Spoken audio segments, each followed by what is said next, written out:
Halo teman-teman, balik lagi bareng aku Mulyadi. Jadi kali ini kita bakal bahas materi mekanika fluida. Jadi di sini untuk mekanika fluida awal saya bagi jadi dua, yaitu yang fluida dinamis dan fluida statis. Nah, untuk pertama kita masuk dulu ke fluida dinamis. Di fluida dinamis ini yang harus kalian pahami pertama itu aliran garis arus dan persamaan kontinuitas. Oke, kita langsung aja. Yang pertama adalah sifat fluida ideal. Jadi fluida ideal itu yang dimaksud di sini dalam fluida dinamis itu yang pertama tidak kompresibel. Jadi maksudnya tak kompresibel atau incompressible itu dia tidak bisa ditekan seperti ini. Jadi antara volume 1 dan volume 2 ketika diberi tekanan dia volumenya akan tetap. Contohnya kan air. Kemudian kalau fluida itu kompresibel, itu dia seperti ini. Jadi dia diberi tekanan, maka volumenya akan menyusut. Contohnya fluida yang kompresibel itu adalah udara. Kemudian yang kedua tidak kental. Maksudnya tidak kental di sini asumsinya dia tidak memiliki viskositas atau kekentalan ya. Kemudian yang ketiga mempunyai aliran tunak. Jadi maksudnya aliran tunak ini dia memiliki kecepatan yang sama di tiap sisinya dia mengalir. Seperti itu. Ini yang dimaksud fluida ideal. Nah, kemudian selanjutnya aliran garis arus. Jadi aliran garis arus ini maksudnya gini. Jadi ketika salah satu fluida mengalir, anggaplah garisnya seperti ini ya. Ini garis ini merupakan arah aliran fluidanya. Di sini di suatu titik saya bagi menjadi 3 titik ya. P, Q, dan R. Nah, di sini fluida ini tidak akan selalu mengikuti arah lengkungan ini, arah partikelnya tidak seperti itu. Jadi dia akan terbagi, ada yang ke sini, ada yang ke sini, ada yang ke sini, ada ke sini, sama. Nah, di sini saya sebut sebagai P dengan garis bawah, ini Q dengan garis bawah, dan ini R dengan garis bawah. Lengkungan gerak partikel fluida ini yang disebut garis lurus. Nanti garis arus maksud saya, jadi gini, walaupun dia startnya dari sini, dia akan tetap sampai di ujung sini teman-teman, tapi dengan arah atau lengkungan itu yang berbeda-beda gitu kan. Nah, jadi aliran garis arus itu maksudnya. Kemudian persamaan kontinuitas. Jadi persamaan kontinuitas itu namanya seperti ini. Ada pipa besar, ada pipa yang dia mengecil ukurannya. Nah, gerak di dalam aliran fluida harus sama meskipun kecepatannya berbeda ya. Jadi geraknya ini harus sama gitu, maksudnya harus sama apa? Misalnya dia masuk dari A1, maka dia akan keluar dari sini. Walaupun kecepatan alirannya itu bisa jadi antara yang di tengah dan yang di pinggir terdekat dinding ini tuh berbeda. Tapi yang penting gerakan fluidanya harus sama arahnya. Kalau satu ke kiri semua, satu ke kanan semua gitu. Masa pada tiap titik adalah sama. Jadi maksudnya itu tidak ada pengurangan volume. Baik itu di A1 maupun di A2 ini, dia apabila di sini volumenya seandainya itu 10 meter atau 10 kubik gitu ya. Per kubik di sini akan tetap sama. Jadi tidak ada pengurangan volume. Itu asumsi dari persamaan kontinuitas. Nah, jadi di sini adalah rumus dari persamaan kontinuitas ya. Jadi rumus akhirnya itu seperti ini.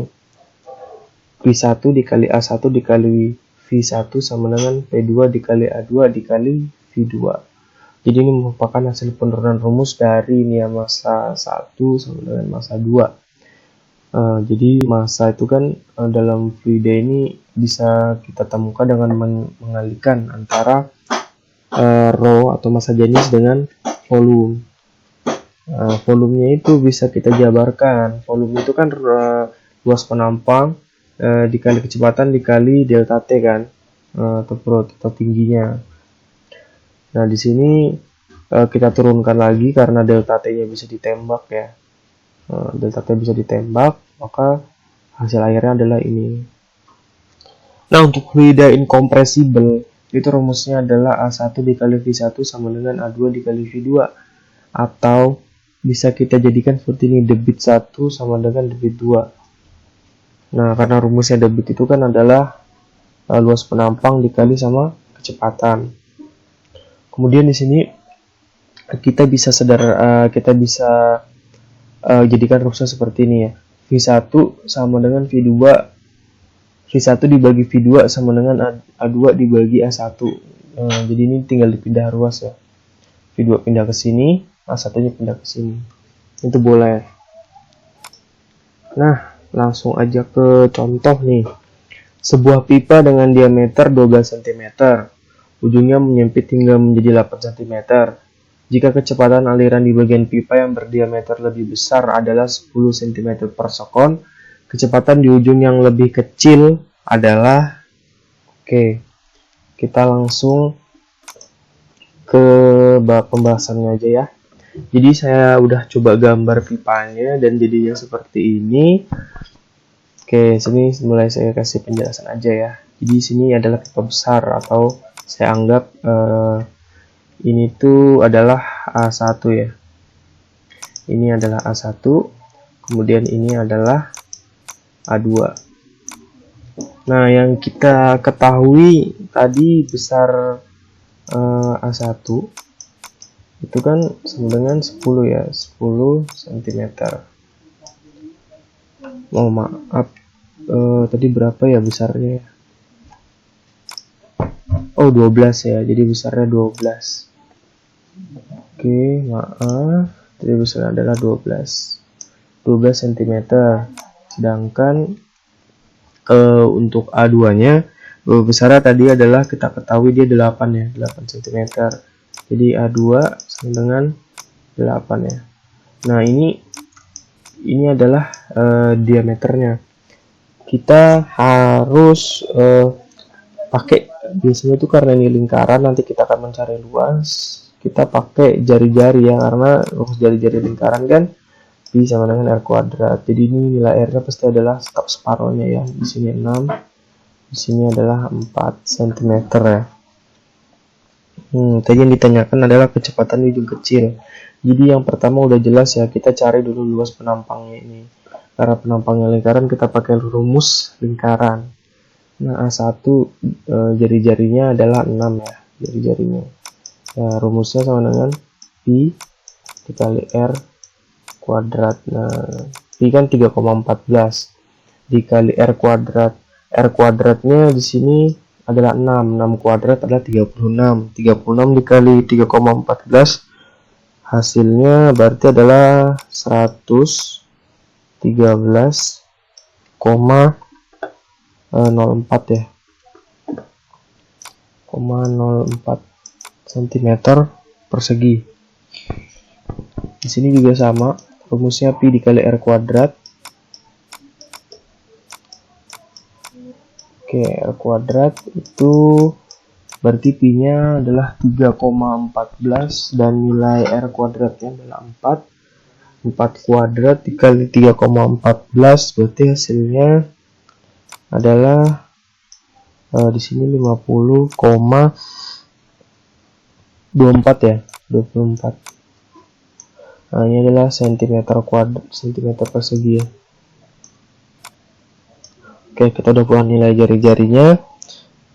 Nah, karena di sini ditanyakan adalah kecepatan ya. Di sini ada kecepatan 1, di sini ada kecepatan 2. Yang ditanya adalah kecepatan 2, maka kita ingat tadi di rumus persamaan kontinuitas. Jadi di sini fluida yang kita pakai di sini saya asumsikan adalah fluidanya incompressible ya. Nah, incompressible. Kenapa? Karena pada fluida dinamis ini juga kebanyakan yang dipakai fluidanya juga incompressible gitu. Dan biasanya kan kalau di pipa gini yang mengalir itu adalah air kan. Makanya saya asumsikan ini adalah air, dan air merupakan fluida yang incompressible. Maka rumusnya sesuai yang sudah saya jelaskan di PPT tadi, kalau dia incompressible berarti dia adalah A1 dikali V1 itu sama dengan A2 dikali V2. Nah, kalian bisa lihat ya, Ini A1 dikali V1 sama dengan A2 dikali V2. Oke, seperti ini. Jadi langsung kita masukkan aja nih nilai-nilai yang udah kita cari tadi, ya kan. Jadi di sini 100 A1 ini adalah 113,04 dikali, kita kali sama V1-nya. V1-nya tadi itu adalah 10 cm per sekon ya. 10 ya, 10 cm per sekon. Di sini ada A2-nya. A2-nya tadi besarnya adalah 50,24 ya. Ini koma. Di sini kita kalikan sama V2 yang mau kita cari. Nah, seperti ini caranya teman-teman. Jadi di sini mencari V2-nya kita kalikan dulu 113,04 dikali 10. Itu hasilnya berarti adalah 1130,4 ya.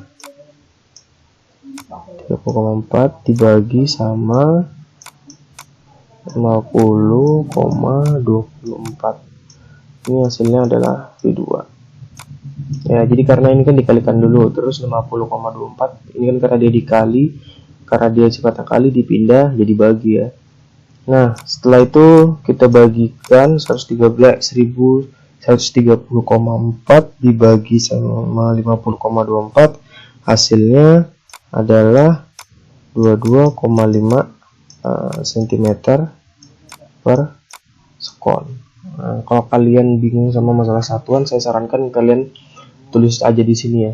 Jadi karena di sini saya menghemat tempatnya atau space-nya untuk tulisan ini, makanya saya nggak tulis. Nah, jadi udah ketemu aliran fluida di ujung yang kecil itu adalah 22,5 cm per sekon. Nah, untuk persamaan kontinuitas dan aliran garis arus udah bisa dipahami. Stay tune sama video selanjutnya, jangan lupa like, comment, dan subscribe.